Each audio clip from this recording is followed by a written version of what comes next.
Well, I've got 7 p.m. Eastern time, so I think we'll just jump right in and let people join us as they come along. I'm Stephen Coster. I'm the pastor of congregational life at Grace CRC, and serving on a committee that's doing some organizing and looking at next steps on what all can we do as we look towards our future for a new normal. And we're talking to the RCA because the CRC and the RCA have a lot in common. We've got a lot of cultural history. We've got a lot of theological tradition. We share clergy. We share institutions. There's a lot of talk about the CRC and RCA coming closer together for years now, really. And so there's even some conversation that certain congregations probably are better off if they were in the other one rather than that one. So but I personally find myself remarkably clueless after a lifetime in the CRC about the RCA, how it works, what it's like to be inside the RCA. So I think it would be a very valuable conversation that we're going to have. I've had a lot of education talking with Dan over the last few weeks. And Dan has graciously provided us with a summary that he wrote, this paper about the 30 differences between the RCA and the CRC, which sort of is a basis for some of this. And I'm going to drop that in the chat, a link to that file if you haven't all seen it already. And Dan Meter is our expert tonight. So welcome, Dan. Thank you so much for taking the time to do all this. Thank you for your partnership and your collegiality in this conversation. And please share your thoughts with us. Thank you. I want to thank Wayne and Lyle, who initiated this. It's a privilege for me to participate in this conversation. And then also to Steve and Pamela for accompanying this on the way. I am a lover of the CRC from a distance, more or less distance. I have many connections to the CRC. I went to some of your Christian schools. I went to Calvin College. And I have had lots of interaction with many of you over the years. I've worshiped in your churches. I was baptized in the Christian Reformed Church. I was married at Sherman Street. I don't know that I'll be buried in one of your churches. I might even be buried at one of your churches. I don't know. But I was about 4 months old when my parents left the CRC for the RCA. And that was after my baptism. And the RCA did okay with me, I think. So this is my purpose tonight is not to advocate for CRC churches coming into the RCA, and my purpose is not to say that the RCA is better or even worse, simply to lay out for you what the differences there are that you need to know to get a better understanding of the RCA to help you in your thinking about it. I'd like to open with a word of prayer. Almighty and everlasting God, by whose Spirit the whole body of your faithful people is governed and sanctified, receive our supplications and prayers which you offer before you for all members of your holy church, that in their vocation and ministry they may truly and devoutly serve you through our Lord and Savior Jesus Christ. Amen. I have before me the paper, which I hope you've all had a chance to look at. And I'm starting, we're going to work backwards. We're going to start at the end. And we're going to start with the background of why there are significant differences between the RCA and the CRC, and moving us to page 8. I think, page 8 begins with the difference. So the difference between the RCA and the CRC, as I understand it, is mostly a function of historical circumstance. And how we have dealt with those circumstances have increased the differences, perhaps. We have 174 years of common history since the Van Raalte settlement in Holland, Michigan. But the RCA has 212 years before that on our own in North America. And it's the formative experience of those early years that is the cause of most of our differences. That's when we built the house that is the RCA, into which later persons not part of that singular history have had to inhabit. The RCA, for its first 2 centuries, developed as a national church, a state church, an established church, adjusting to a free church environment. Whereas the CRC, from its beginning, was a free church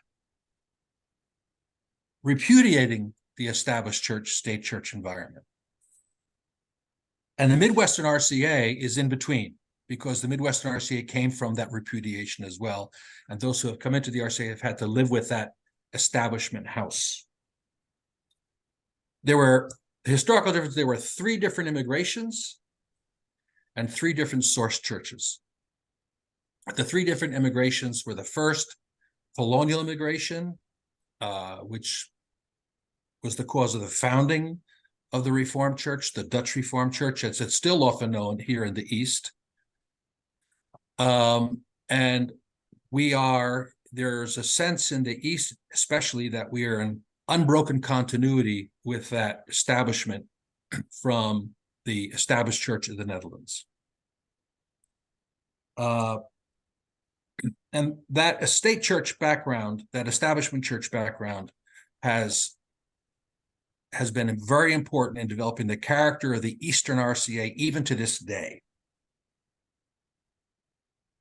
The second immigration was mostly to the Midwest. That's the immigration from 1847 through the turn of the century. And we share that. And there are a few in North Jersey, but mostly the Midwest. These Dutch and German immigrants populated the Midwestern RCA and eventually the CRC. That shared population is where the RCA and CRC are aware of each other and interact and intermarry. The third immigration was mostly to Canada, some to the States, but mostly to Canada after the war. And these immigrants populated the CRC. Very few came into the RCA, and few Canadians in the CRC have any experience of the RCA, much less the Eastern RCA.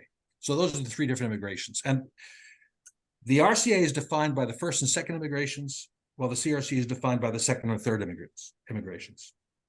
Only with the second do we effectively overlap. And the differing experiences of these immigrations and their mix have determined the collective ethos of the RCA and the CRC. Then there are 3 source churches. The first, of course, is the established national church of the Netherlands, the Dutch Reformed Church, the state church, which essentially gave us our constitution. Our constitution develops out of that. I'm not going to go into that history, but that's determinative for the RCA. That's the house that we built. The second immigration brought us the second source church, the seceded church, the afgescheiden gereformeerde kerken, starting with 1834, Van Raalte, Scholte, and all that. These churches had been abused by the established church in the Netherlands, and their leadership came from those abused congregations. And then the third source church is the Gereformeerde Kerk, and that's the Doliancy, the Abraham Kuyper group, 1886. Kuyper had some influence in the CRC before World War II. There were fights about Kuyper's influence in Grand Rapids, leading to Hoeksema and the Protestant Reformed Church and so on. But that influence really came into the CRC strongly with the Canadians and the developing of the Kuyperian wing in the CRC. That's really all I want to say about that at this point. I think it's pretty clear. Unless there are questions, I think we can move. If you don't mind, we can move on to some of the other stuff. Well, I'm always curious about that, how that plays out. Where you've got the sort of the state church in the East in that first immigration, and then you've got the seceders coming into the Midwest. But those two are in the RCA together. Yeah. So that seems like the CRC split from the RCA Yeah. because they wanted to have their own control. They wanted to Yeah. not be associated with that estate established church. But not everybody did that. Some of the RCA stayed. So has that been constant tension within the RCA? Well, yes, that led to this RCA being a coalition in a way that the CRC has never been. The RCA was defined as this coalition, and I point that out in one of the in the ethos sections. Van Raalte took the position that while the RCA was state church background, one, and had Americanized, two, in its constitution, it was still a true Reformed church, and therefore they were obliged to unite with it. Much has been written about this. Others thought no. Geert Boer thought that the state church connection was definitively bad, or the state church background, and also that the Americanization was intolerable. So the Midwestern RCA was led by those folks who could see room in the Eastern House for them, and that their pietism had a place within that Eastern House. And the CRC were those who said, no, we have no place in that Eastern House. And church unity, which is always an issue among the seceders, church unity is not an obligation. Denominational unity is not an obligation for us. So now we're going to the page 1. Polity and ethos. Polity is the bones, ethos is the muscles. Polity is the hardware, ethos is the software. Polity is the function, ethos is the feeling. Polity is the house, ethos is the home. And so we're looking at these in 2 sections. And I'm going to, in this section on polity, I'm going to only do half of them. I'm going to do the most important of them, and I'm going to do them in a couple groups. If you have questions on the specifics that I'm skipping, we can go to those in the questions. The first group is 1 through 4, and that is on the issue of constitution and classes. So, number 1, while the CRC locates sovereignty or power within its synod and its councils or congregations, the RCA locates sovereignty and power between its constitution and its classes. And that has many implications for how we do business. The RCA has a constitution. Number 2, we think in terms of our constitution. All assemblies at all levels are equally accountable to the constitution and have their own appropriate discretion to conform to it. The Constitution was ratified in 1792 and consists of the doctrinal standards, which we share, except that we have the Belhar Confession and you have the contemporary testimony. And the government, the book of church, book of church order, government or church order, and our liturgy. It's divided into 2 books, a hardcover, Liturgy and Psalms from 1968, and our Worship the Lord liturgy. So it's wrong to think of the Constitution as just the church order. It includes the doctrinal standards. Liturgy is as much part of the Constitution and the RCA and as the church order is. I'm moving now to number 4. Compared to the CRC, the Constitution, this is really important. This is very important for what you folks are facing right now. Compared to the CRC, the Constitution limits the authority of synods. The RCA has no equivalent of your Article 29. No RCA synod can make any ruling that is, quote unquote, settled and binding. No synod has the authority to force an interpretation of the standards or scripture on the classes or churches. The firm backbone of the Constitution allows for greater local discretion in the RCA and therefore more diversity. And just a reference back to number 2, the Constitution can be changed by amendment, but a synod cannot do that on its own.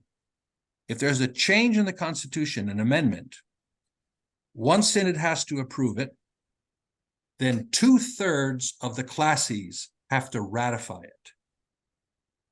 So it's a high bar. 2/3 of the classes have to ratify it, and then a second general synod has to approve it again. So the classes have a much stronger role in the Constitution and any significant change.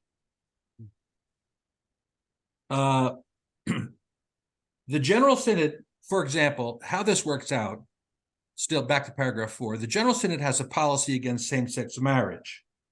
And this policy is observed by General Synod staff and its specific agencies. But this policy does not bind the next synod, the next General Synod, nor does it bind regional synods, classes, or consistories, which are free to follow that policy or not, provided they are satisfied that they observe the Constitution. The policy is not part of the Constitution. It's a policy of the General Synod to give guidance and teaching to the church, but the judicatories, regional synods, classes, and consistories, are free to follow that or not, provided they think they're following the Constitution. My consistory in Brooklyn, despite the General Synod policy, had full discretion to approve the same-sex marriages that I performed. And the classes have full discretion to ordain and install LGBTQ plus pastors, like my classes of Mid-Hudson right now.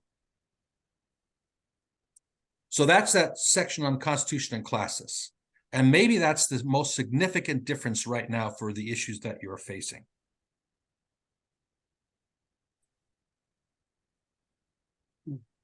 In answer to an earlier question, I don't know that if the CRC churches came in that we would give up the Constitution to bring you in. We're pretty loyal to our Constitution as a church order function. Number 5 is 5 and 6 now are a pair. The RCA has regional synods, and this goes back to the churches in the Netherlands. Regional synods have general superintendents over the classes and our courts of appeal. And therefore only certain cases can come up to general synod. Regional synods are the final for many cases. Regional synods organize and disband classes and determine their boundaries. We'll say more about that later. The regional synods are diverse and their programs vary greatly. The 8 regional synods are Albany, Canada, Far West, Great Lakes, Heartland, Mid-Atlantics, Mid-America, Mid-Atlantics, and New York. Albany, New York, and Mid-Atlantics, used to be called New Jersey, are the 3 Eastern synods, and they tend to operate in common. And then the Midwestern synods tend to be from the second immigration. Canada's the third, but typically approaches things like the Midwestern synods. Classes are more powerful in the RCA. The government reserves to the classes anything not specifically assigned to another assembly. That's called the reserve clause. Classes plant, organize, supervise, transfer, and disband churches. Classes supervise ministers and hold their credentials. Ministers are members of classes and not of local councils or consistories. Ministers are accountable to classes, not to local councils or consistories. Classes supervise, examine, and ordain candidates for ministry. We don't have synod exams for students. For seminarians, we have classes exams for seminarians. Classes have discretion relative to synodical policies. Classes review certain property decisions by consistories. When a church disbands, the property reverts to the classis. The greater power of the classis makes the RCA less congregational than the CRC, even though it's more diverse. I'm going to skip 7 and 8, but you can ask me questions about that if you want. 9, and Dan, this can I ask also a is really question? important. Dan, can I Sorry? ask a question? I have a question about, sorry, somebody asked a question if a regional synod is able, because that's really a major difference between the CRC and the RCA is that level of organization at the regional synod. So we don't really have those. But if the general synod does not have the power to bind the conscience of lower assemblies, does a regional synod have the power, or a classis over a council? Classis only if something is tried. If something is tried and the case is decided that the Constitution has been broken, that's the only way to bind. It almost acts like the same way that the Supreme Court judges whether in the United States whether a state law violates the Constitution of the U.S. That's the only way to decide whether a ruling or an action of a local body is in violation.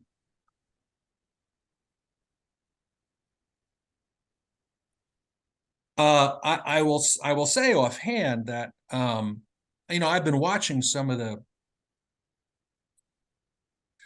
struggles between the Canadian churches vis-a-vis Grand Rapids. I do read the Banner, and I'm aware of some of this stuff. And I'm a dual citizen. I've served in Canada. The RCA would, long time ago, have made Canada at least 1 or 2 regional synods. And a long time ago, we gave to our Canadian Regional Synod the rights and privilege of its own corporation, its own membership in the Canadian Council of Churches it's a full member of the Canadian Council of Churches I used to be the representative on the general board of the Canadian Council of Churches, its own pension program. It doesn't need an insurance program because that's Canada. But so a lot of the issues, not all of them, but a lot of the issues that you're struggling with right now are solved by the regional synod structure.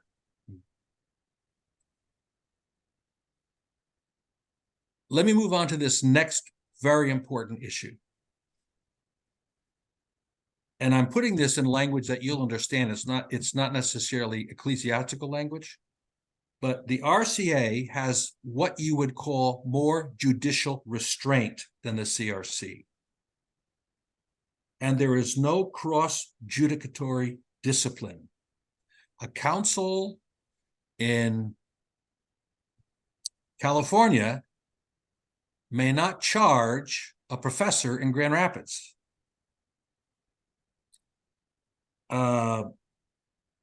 Ministers, consistories, and boards of elders may not be charged by anyone outside the membership of their own churches and classes. That is, they don't have standing. The synods are strictly courts of appeal. The regional synod does have extraordinary power to intervene when it believes a class is not doing correct supervision, but that's done only very rarely, and it has to be a matter of supervision. And then it has to have a full trial.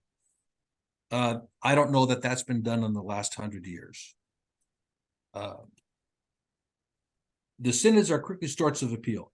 In the RCA synods have no authority to intervene in the discipline of classes and consistories. No RCA synod could tell a classis how to discipline one of its consistories, nor try to discipline the consistory itself. This judicial restraint was a frustration of some leaders who have subsequently seceded from the RCA. The next group, 11 women have been ordained as elders and deacons since 1972 and as ministers since 79. So we are much more used to women being seated, and they're fully delegates. They're delegates at all levels. And no minister from Bauer can sit there feeling awful. For several decades, a conscience clause was operative, allowed ministers not to participate in services of ordination and installation of women, but that now has been revoked. Number 13. Since 2009, not without opposition, theological opposition, the RCA has been experimenting with non-geographical classes. Now, this practice conflicts with the Dort ideal of neighboring churches, practicing the second great commandment, thou shalt love thy neighbor as thyself. But there are precedents for non-geographic classes in Dutch Reform history, even at Dort. But the idea of affinity classes, that is, you're uniting around shared convictions or shared dissent or whatever, has been rejected by the Commission on Theology. The goal is for non-geographic classes to be temporary, but there is no mechanism for enforcing this. That means that right now, the Synod of Albany would be within its rights to have a classis that has churches in the same area as some of the RCA classes. That is now functionally allowed. I got one question about, is there a minimum size for a classis? Three churches, I think. Any membership numbers to go with that, or just congregation? No, it's interesting. I think it's true. Here's an insignificant difference. I think the RCA, we've been accused of not doing much theology compared to the CRC, but we get very theological about our polity. And our polity is that the structure of the Reformed Church does not represent members, it represents churches. So, for example, we don't populate our General Synod on the basis of a plebiscite. We populate our synods on the basis of churches, and the churches are the unit. We didn't even used to allow individual ministry shares or whatever you call them. That's only since West Granberg Michelson. The church, the congregation is assessed. Well, that's been changed recently. Let's go on and talk about ethos. Ethos 14 and 15 are sort of a unit.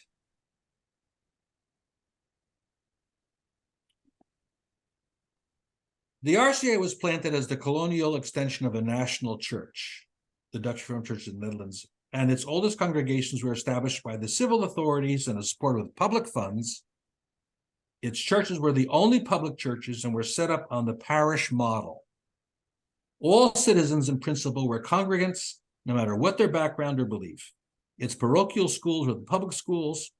Despite the English takeover in 1664, the Dutch church continued as the common public church in many parts of New York and New Jersey for another century till the Revolution.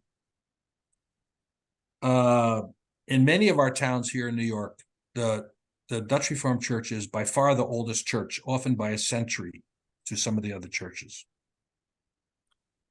The public church legacy still informs the ethos of the Eastern wing of the RCA, even though the ethnic Dutch element has long been only a minority here and was probably a minority in New Amsterdam.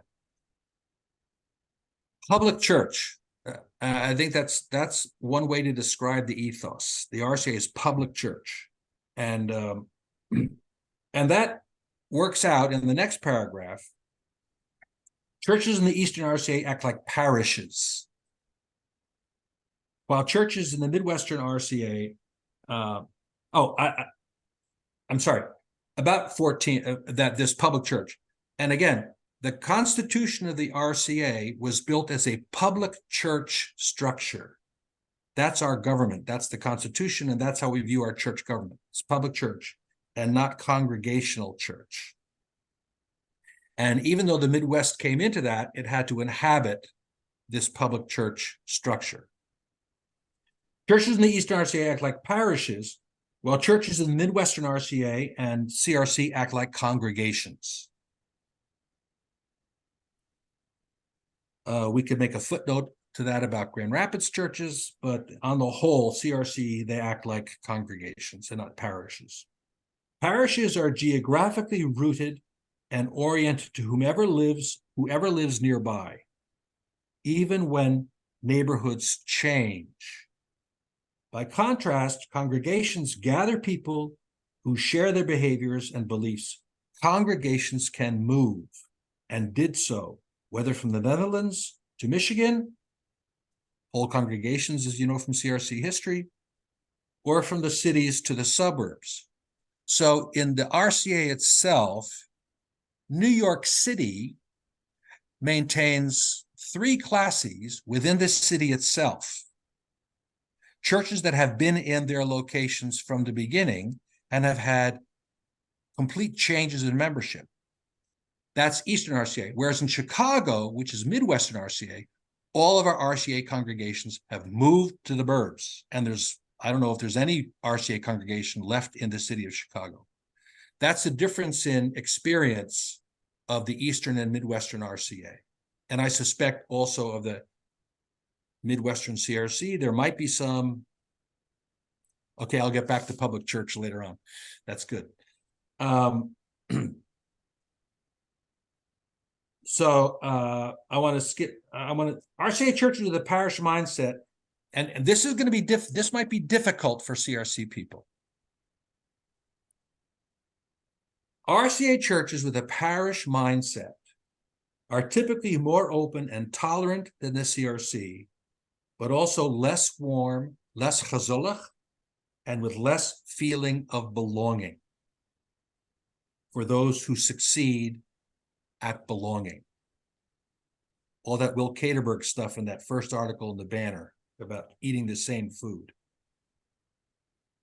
As a result, while transferring into the RCA would feel like freedom and liberation to some, to others it would feel like a loss and a letdown. I think it costs more to leave the CRC than to leave the RCA.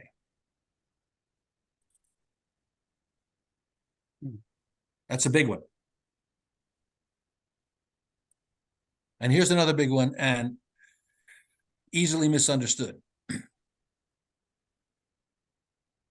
From the beginning, the RCA wanted to make Protestants. It has never intended to make Calvinists. Its message was, how am I right with God? That's catechism, but not a Christian worldview.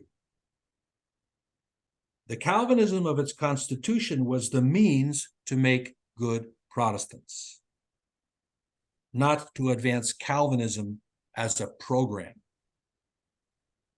The RCA has never developed anything like the Calvinist Cadet Corps or the Calvinettes or the Young Calvinists. Today, we wouldn't say Protestants. Today, we would say Christians. I'm going to tell you a story to put some context. I was the RCA delegate to the ELCAs for 3 years, to the Lutheran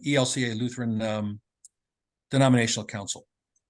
And at one of the sessions, I watched this marvelous video of the ELCA denominational program for church revitalization, membership revitalization, and membership recruitment.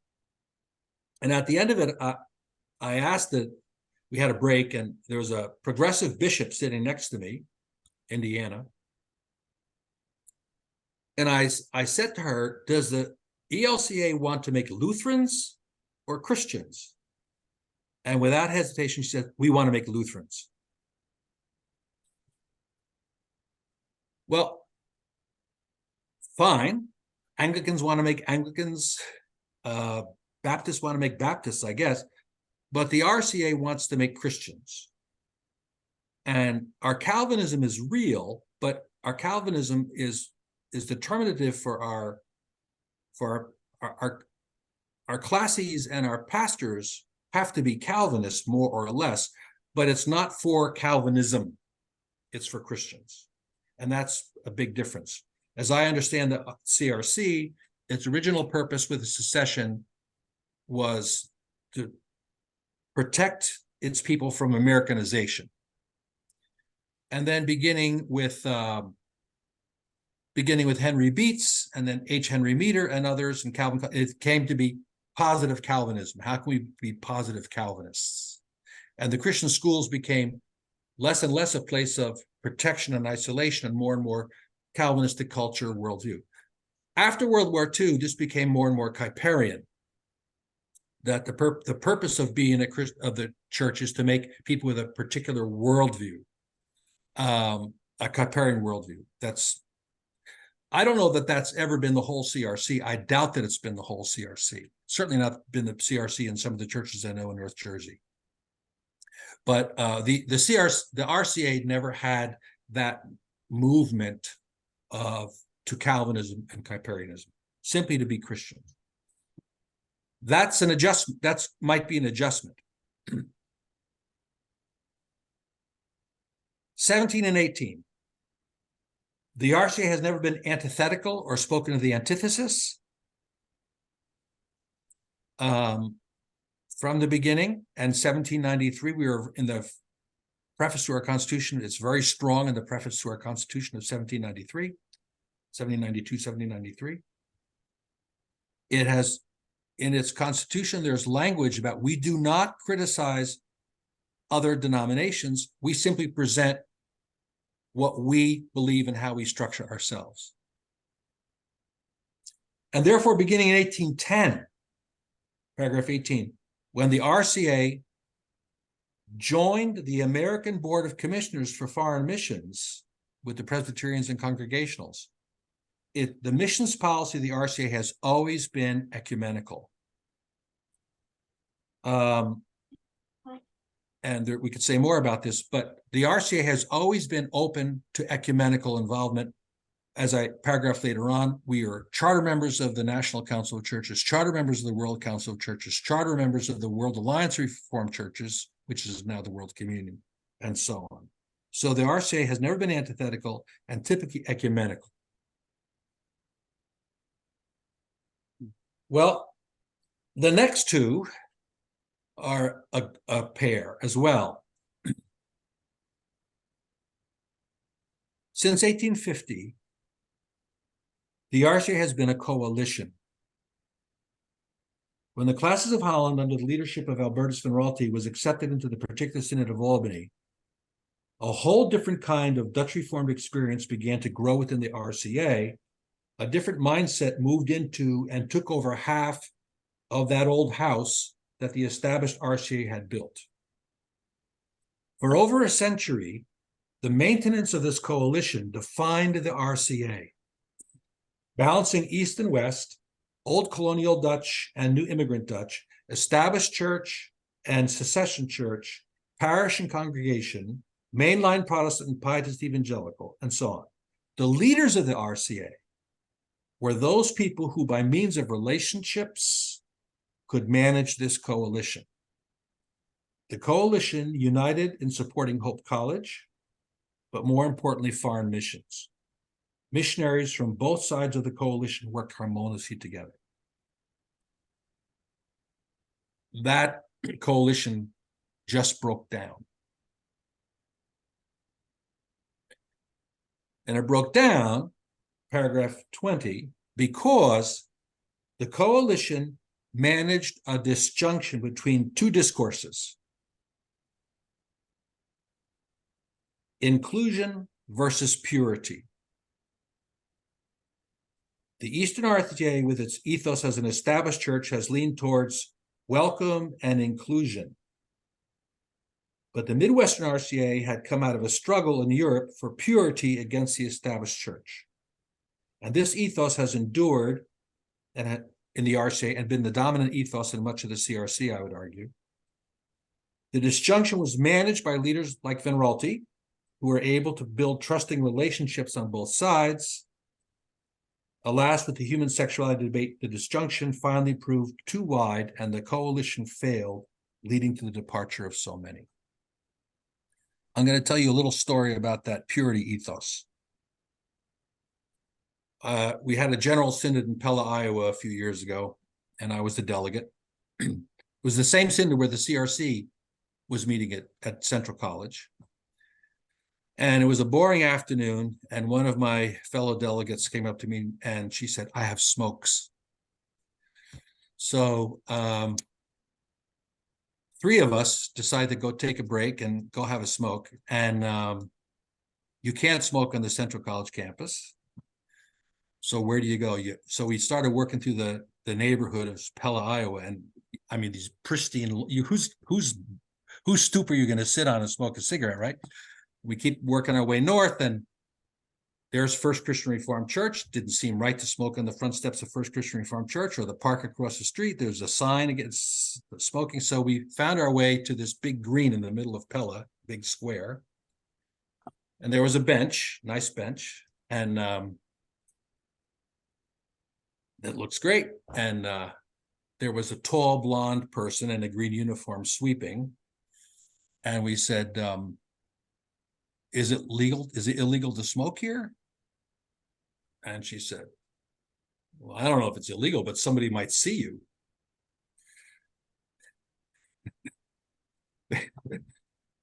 Which to me captures the purity discourse of the second immigration. Somebody might see you.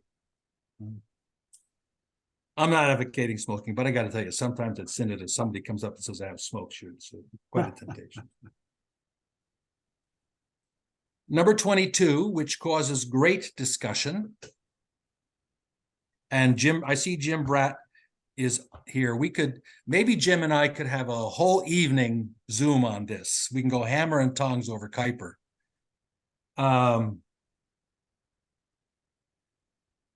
I used to be a Kuiperian.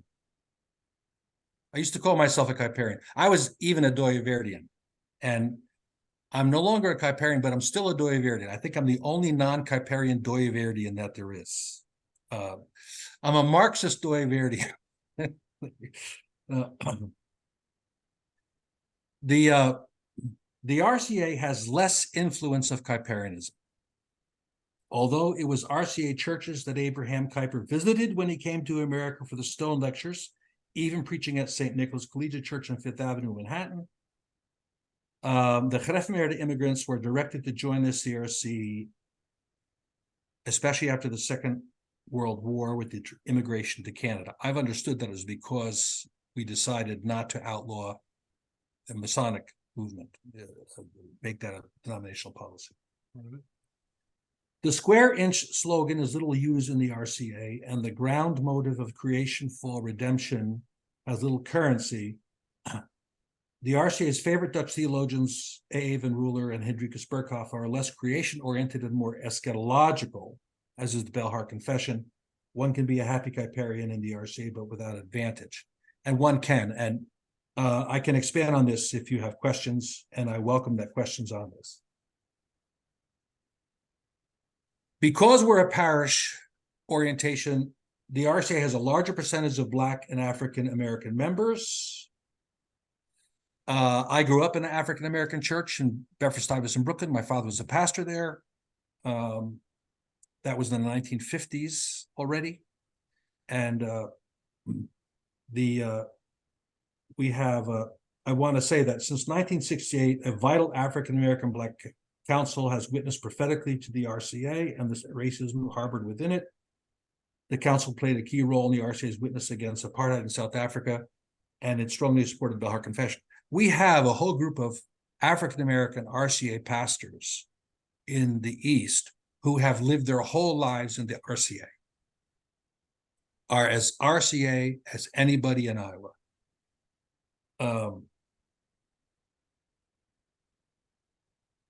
I want to move to number 27.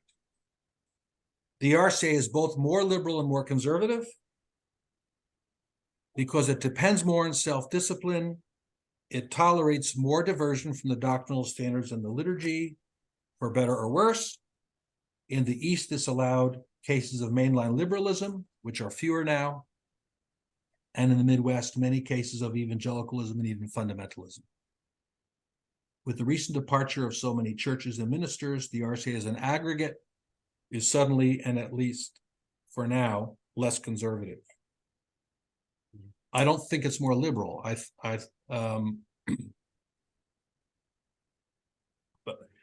Maybe, I don't know. Depends on how liberalism is defined. 28. The RCA is more open, has more open and affirming pastors and congregations. 208 pastors and 44 congregations have publicly and openly rostered with room for all. This organization since 2005 has been giving skilled leadership to the welcome and full affirmation of lesbian, gay, bisexual, transgender, and queer people in this denomination and beyond, while pursuing dialogue and opportunity for education with those who believe differently. Its director, a married gay man, Cameron Van Kooten, is moderator of the Christian Action Commission of the General Synod and has presented business at the podium at the last two General Synods.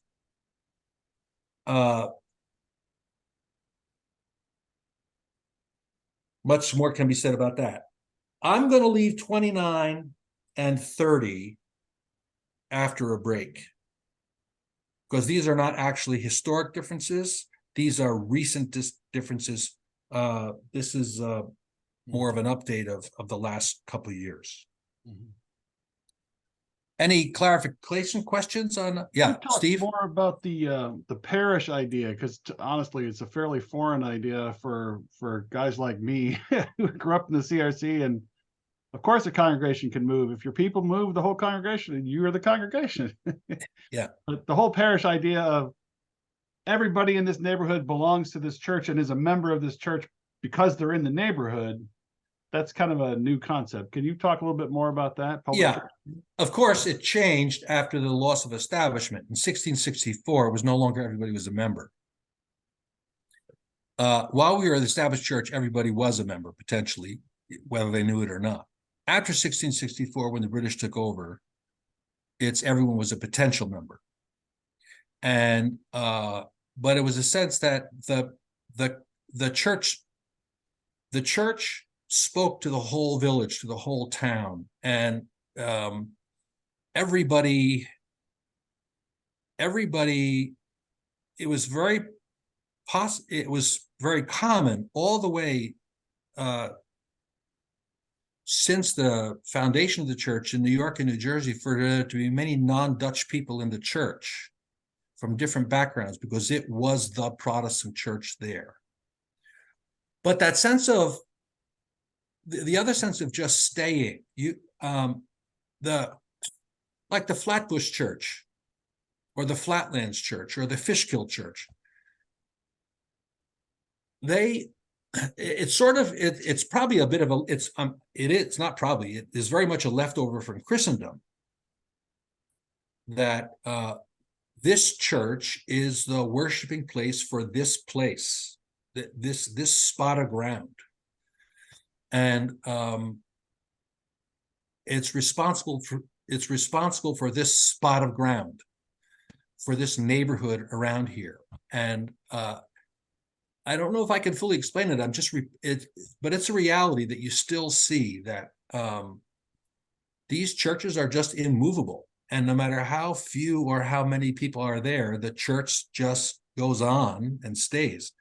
Our Kotzebue church, which I supervise, has about 15 people in it.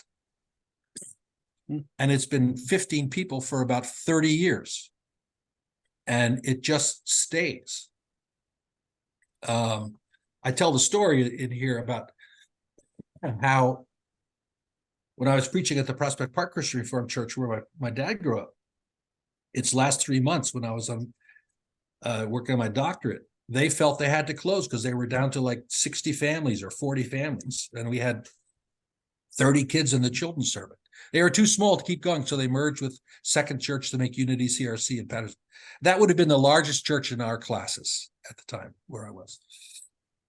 The parish also means people expect different things from the church.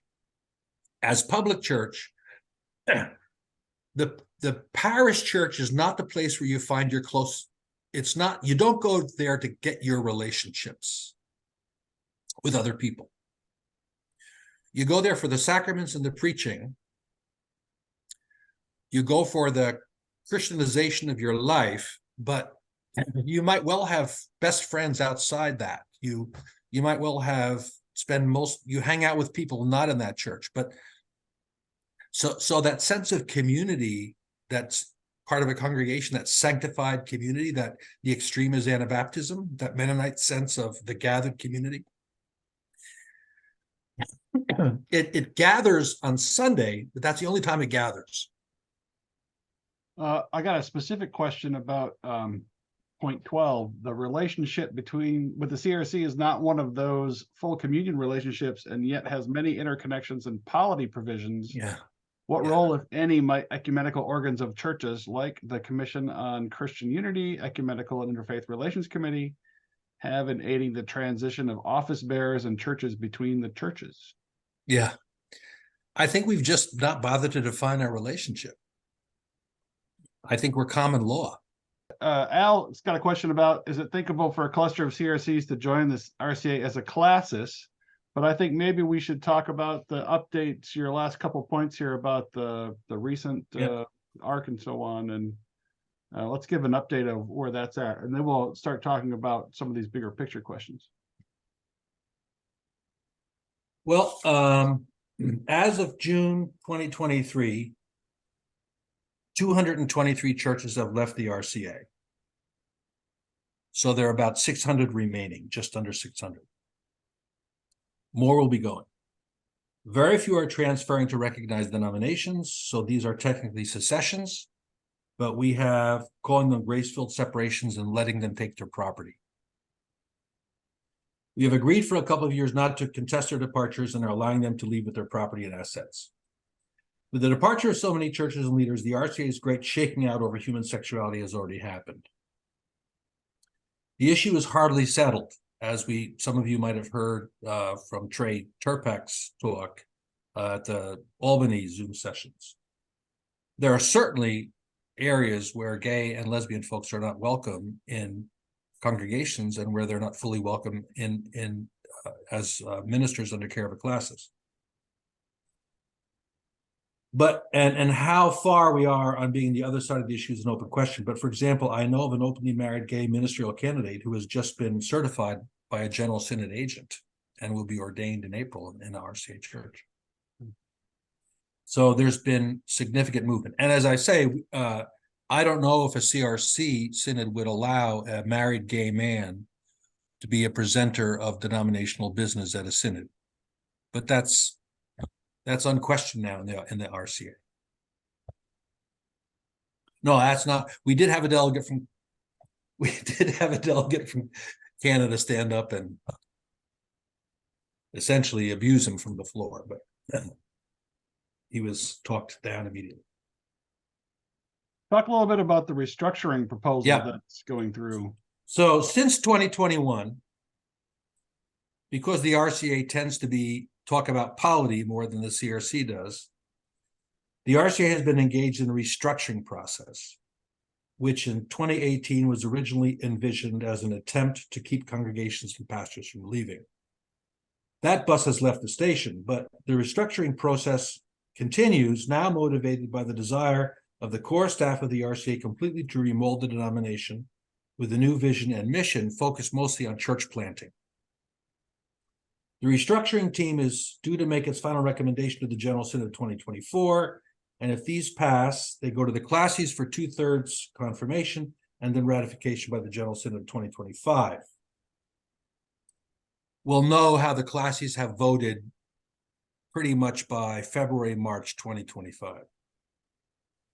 The initial draft of the restructuring was presented at the most recent General Synod, where it met resistance. The restructure will radically alter or do away with items 1, 2, 4, 5, 6, 8, 14, and 17. The RCA is to become a global denomination and plant RCA churches internationally without regard for ecumenical partners. There will be no more General Synod, regional synods, or classes. Then the next two sentences are suddenly irrelevant, because there's so much opposition came out that a second draft was presented last week. And it's a whole new proposal, and it's begging chaos. They're asking now that we allow regional synods to completely reorganize themselves as they see fit, absorbing all the powers of the classis into the regional synod, and coming up with their own new structures to combine the two middle judicatories.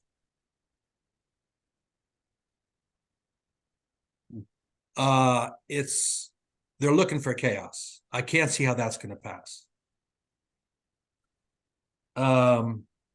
And there is no statement anymore about top-down discipline or cross-judicatory discipline. Has that been intentionally removed? Are they going to come? Is a final report going to put it back in? We don't know. We have cluster groups coming up, consultations over the next two or 3 months to talk about this latest phase, and we're shaking our heads. I think they got so much blowback at General Synod that they've sort of lost their footing and just trying to come up with something. So that's the best I can tell you at this point. So, as I said to the folks at the Synod of Albany Zoom consultation, I think my guess is that you're one, even though some of you feel under pressure to leave the CRC ASAP, you would be wise not to sign any membership documents in the RCA until after March 2025 to see how this works out. Because there's so much up in the air all of a sudden.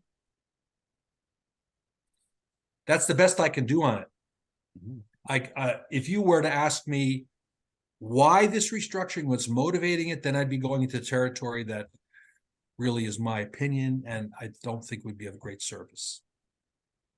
I'm wondering if you could talk a little bit about city classes a little bit as an example of an affinity classes, because I don't think we have anything like that. It would be good to hear a little bit of what that's like.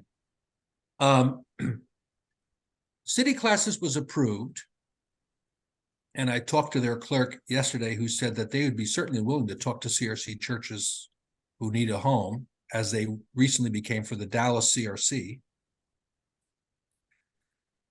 City classes was organized and carefully organized, defined as not affinity, but an attempt to have a classis that recovers church planting as one of its primary purposes as a classis. The people from city classes came out of the PCA and they wanted to ordain women. So they left the PCA and wanted to find a church which they could ordain women. And a lot of them came out of the Tim Keller Redeemer Church Planting Institute in New York City. And with a real focus on reclaiming the cities for a broadly reformed vision and replanting pro-urban city congregations. And they believed that as a missionary classis, they needed not to be defined by the geography of a geographical unit, but by the geography of cities. Only cities and urban centers where Reformed churches could be planted to meet that. So, so the city classis, there was some I was part of the resistance against it at first, because the neighboring churches ethic of Dort, that neighboring churches have to love each other, and they do that through classes. But as long as this is about mission, a way of doing mission, we decided to tolerate that as an experiment to see if it would work, and it has worked. Churches were planted. So city classis has churches in San Francisco, in Oakland, in LA area, and in Denver, and now Dallas, 2 in Chicago, Philadelphia, and one church planted across the river, I think in one of the urban centers near Camden. There may be 1 or 2 others that I'm missing. And early on, they began to face a controversy over certain churches not just wanting to ordain women, but actually to go what some people think is the next step, though I don't think it really is, to begin to welcome gay and lesbian folks, be open and affirming, starting with the City Church of San Francisco. Well, their city classes decided to publish a policy. They arrived at a policy where they said that in this classes, both understandings of the biblical response on human sexuality, traditional or however you call it, and open and affirming will be respected and honored, and not just tolerated, but mutually supported. So the city classis has been the first to have such a definitive policy of mutual affirmation and support of the different positions on human sexuality. North Grand Rapids classis, a week or 2 weeks ago, I forget it was, just published a similar policy. Since city classis was organized as a urban geographic, a non-continuous geographic, but like the because also the feeling is that cities are their own cultures that are often defined differently than the states in which they exist. That there's a commonality in cities, and I mean that can be defended in terms of cultural analysis. Since then, the RCA has started 2 other non-geographical classes, de las Naciones, which is Spanish language, and Classes of the Americas, which I think is also Spanish language. And these are classes that are focused on church planting across the board. One tends to be more Eastern and one tends to be more Western, for Hispanic churches, and they're also non-geographical. Mm-hmm. So we have now 3 non-geographical classes. One belongs to, I think, de las Naciones belongs to Great Lakes, and that's most, but I'm not sure. I think it's, or it could be Mid-America, and that's mostly Florida and even the Caribbean. And of the nations, I forget which regional synod they belong to. So we have 3 non-geographical classes belonging to 3 different regional synods and crossing boundaries all the time. Mm-hmm. So we have some procedures already, I suppose, for a congregation to, or a clergy person as an individual to disaffiliate with the CRC, affiliate with the RCA, and sort of switch teams, so to speak. But Al's question is about, what if a cluster, a whole bunch of 20 congregations of the CRC want to move somehow? Would they join the RCA as a new classis within a regional? Yes, that's what happened to the That's what happened to the PCA churches, and they organized into the city classes. So, yeah, I don't know. Kind of depends if there were all those CRC churches might be. They might not all be urban, So yeah, there's precedent. Yeah. You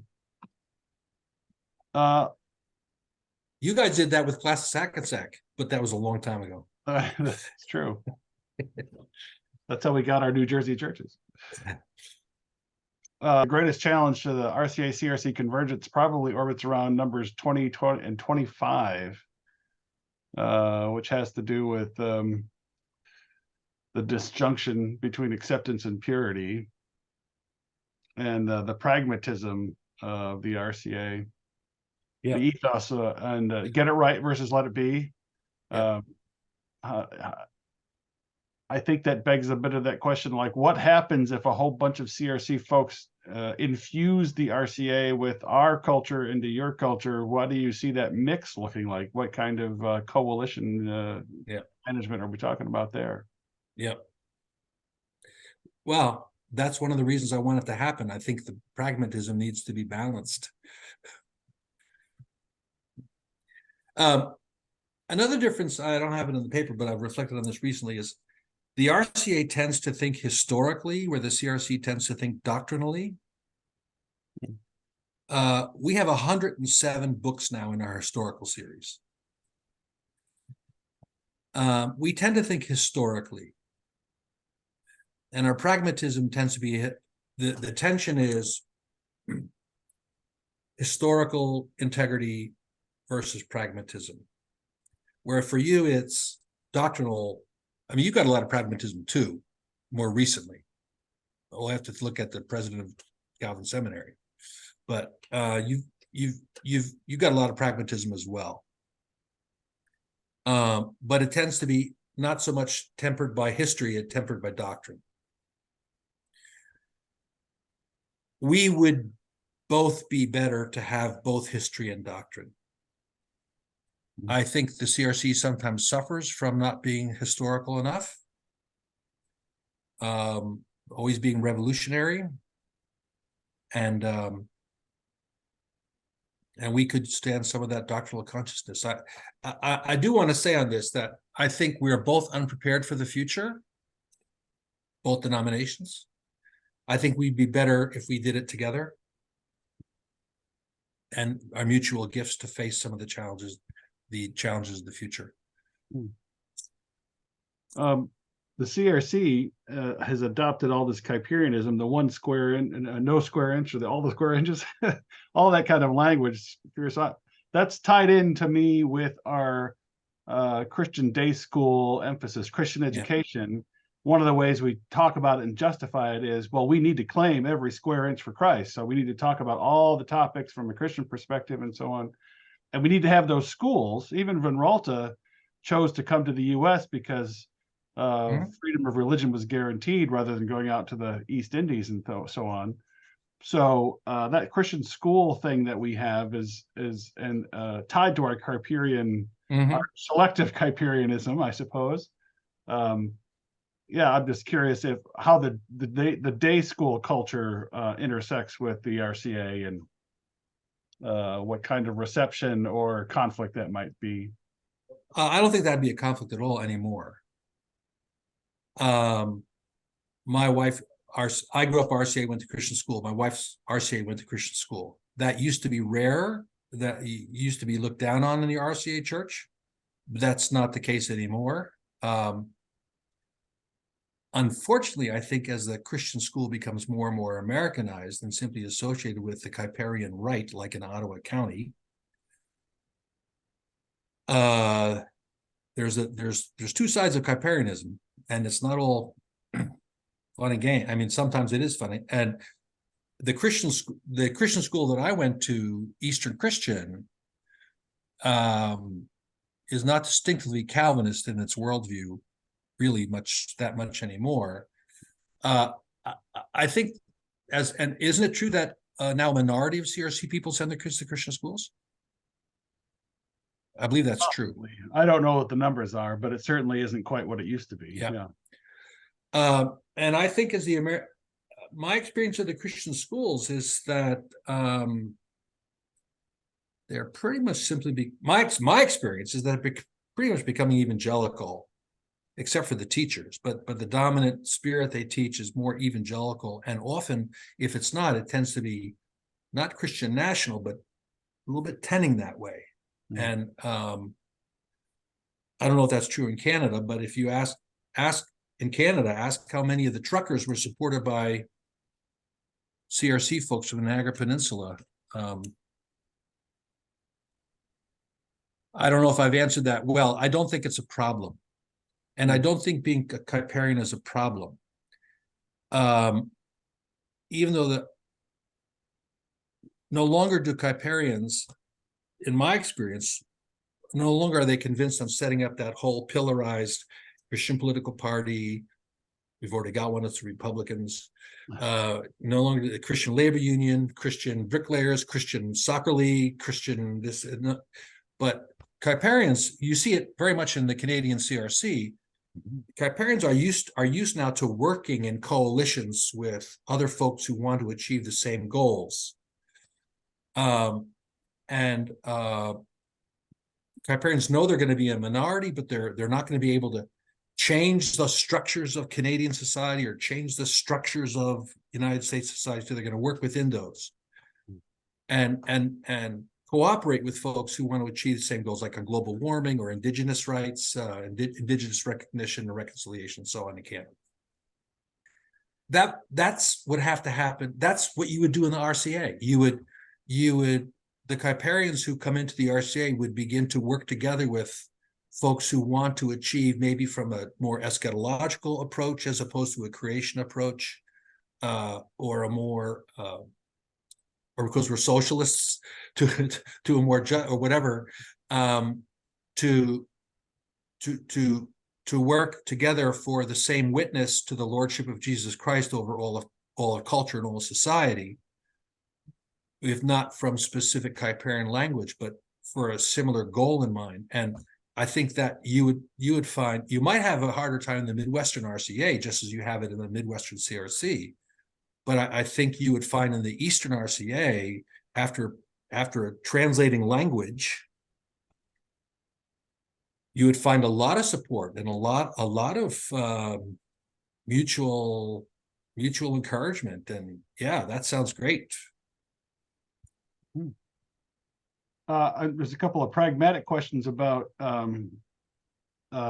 same-sex marriage. If a classis or a congregation adopts an approving statement of same-sex marriage, a full participation policy, who can overrule that? Are there people who can, if I assume that's in part if it was appealed is one case, or if somebody's not in that body. You already said if they're not in that body, they don't have standing to appeal that or Right. overturn it. In the case of my church in Brooklyn, for example, let's take that. If somebody, after my board of elders published our policy on same-sex marriage, and then waited for some years before anybody took advantage of it, somebody from the congregation could file a complaint with the classis. And then the classis would have to show us as being against the Constitution to overrule the board of elders. That's what would have somebody from the congregation of Old First Brooklyn would have to take us to the classis, and the classis would have to show that we're against the Constitution. But if your council didn't agree that with the case that you were against the Constitution, is it still the council's decision to say, no, we're good? Or does the classis actually get to force them to change their policy? They would have to well, we have no police. Either do we. So I think they would have to, I don't know what we're just not used to doing that in the RCA.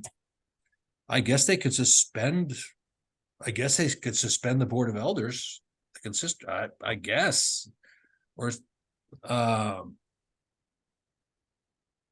that's a good question.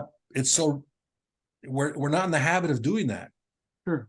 Well, that's part of the controversy in the CRC is we don't have the mechanisms or teeth to enforce things that other people don't like. So we're trying to build them now. But I have a question about we used to call it the form of subscription. Now we call it covenant for office bearers. What kind of doctrinal standards are required to be agreed with for office bearers and consistory members? We distinguish between the declaration for ministers and then other office bearers. Ministers have to sign a declaration and repeat it every time they move a classis or every time they accept a call. They have to repeat the declaration in public. I accept the standards as faithful and historic witnesses to the word of God. And I forget what the exact language is, but I should know it. I've repeated it many times. But we have to sign our acceptance of the standards. I have it written here. I forget which number it is. Oh yeah, number 10. I accept the scriptures as the only rule of faith and life. I accept the standards as historic and faithful witnesses to the word of God. And the standards, you call them confessions, we call them doctrinal standards. So the Belgic, Heidelberg, Canons, and Belhar. I promise to conduct my work according to the liturgy and the Book of Church Order. It's a declaration. It's not a covenant. It's a declaration of what I promise to do, and we sign that. And I'm accountable to that. And I'm accountable to that. And it says in this, I'm accountable to the classis for my declaration. Elders and deacons don't sign such a thing. Elders and deacons make promises to honor the Constitution in their work in the liturgical form for ordination and installation. That's when they do that. And theirs to the Constitution and the loyalty to the Reformed Church Constitution and to his ministry. We have no stated form of subscription for individual members. It's the Apostles' Creed. That's what we ask of them. Again, we just want them to be Christians. I have a question about congregational autonomy. We don't have it. Like if departing churches retain their property and assets, all those kinds of questions. Is there an allowance for churches coming in maybe to keep their property and assets? Oh, so if CRC churches were coming in, we're used to having this. Alan notes there's no right to withdraw, and the CRC classis owns all the assets and property and so on, right? Your CRC classes own the property? No, I'm saying in the RCA that's true. No. But there are the standard bylaws that most CRC congregations state that anyone who wants to stay in the CRC, if there's a schism in the church, gets all the property. So if a church actually splits, even the smallest minority that wants to remain with the denomination usually has the legal right in their bylaws to keep all the property and stay CRC. The classis doesn't really quite come into it. We in the RCA, the consistory holds full title. Full title to the property. If the classis agrees that you transfer, again, it has more of a Catholic view of the church as opposed to a congregational view of the church. We don't believe in independent congregations. You don't have an automatic right to secede. You hold the property in trust, not for the RCA, but for the Church Catholic. And if you are switching to another denomination, the classis, if they approve that transfer, you keep your property. It's that simple. The other denomination might take it, but the RCA says you go with your property. If you secede, the classis has the option to let you go with your property. But that's up to the classis. And there's no rule about it in the church order.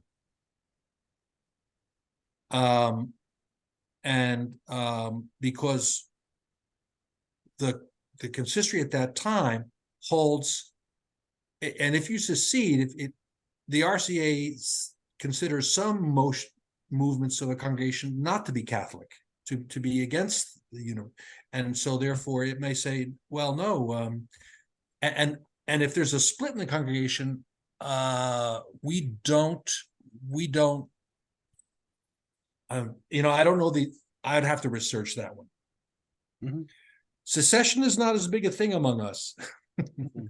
It's just not part of our DNA. Yeah, for CRC churches, it usually depends on their individual bylaws. Most churches were given bylaws by a denominational boilerplate. Here's your bylaws, change your name, write your name at the top, send it into the state, and register your corporation. So churches can change their bylaws to change who owns what, but it takes some effort.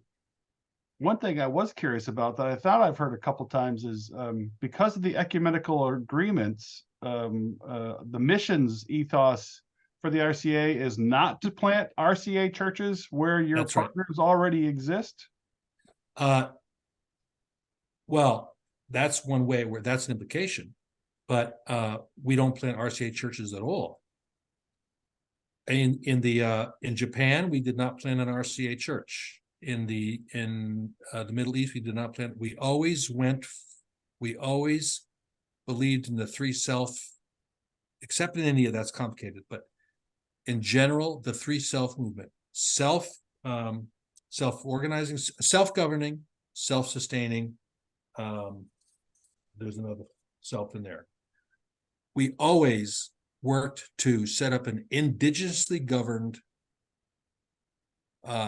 denomination or local church in whatever country we were in. United Church of Christ in Japan, the Evangelical Church in Kuwait, the Protestant Church in Oman. And we always worked with other missionaries from other denominations. We typically worked with Japan. We were on our own for a long time, but we always welcomed in missionaries from sympathetic denominations. Yeah, we translated the Heidelberg Catechism and the liturgy into Telugu and Tamil and Japanese. But it was always with a view, this will not be a little foreign RCA church. Our current general secretary doesn't like that, but that's our policy.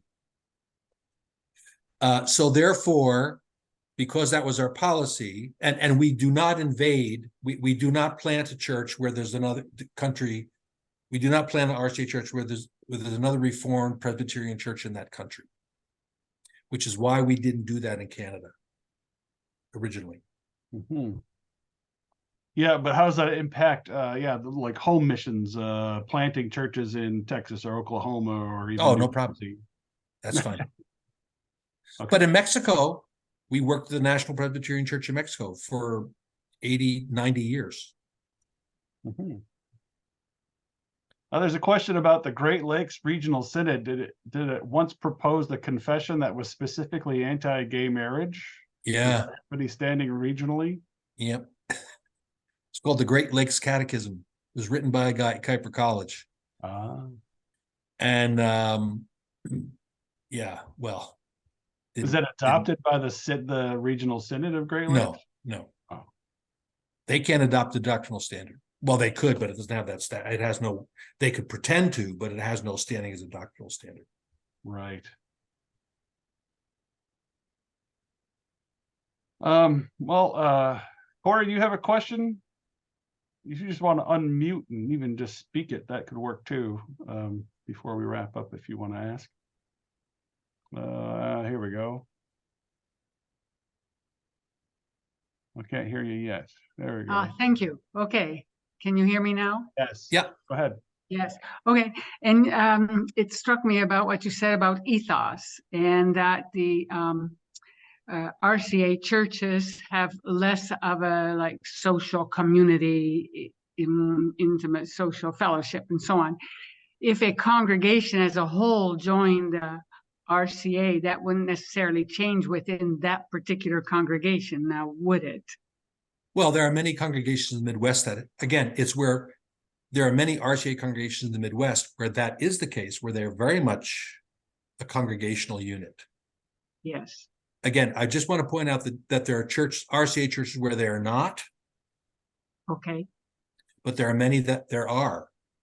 I pastored a church in Waynflete, Ontario, and it was like, unfortunately, sometimes it was one big Dutch family. Yes. Yep. Okay. I had another question that I put in the chat, but I grew up in Ontario many years ago in the CRC, and the Cowperian idea was being batted about and by leaders and people associated with the Institute and so on.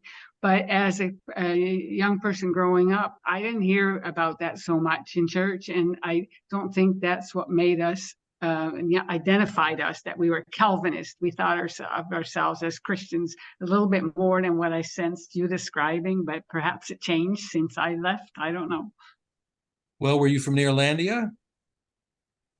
No, Ontario, you said Ontario. Ontario, yeah. Canada, okay. Yeah. All right.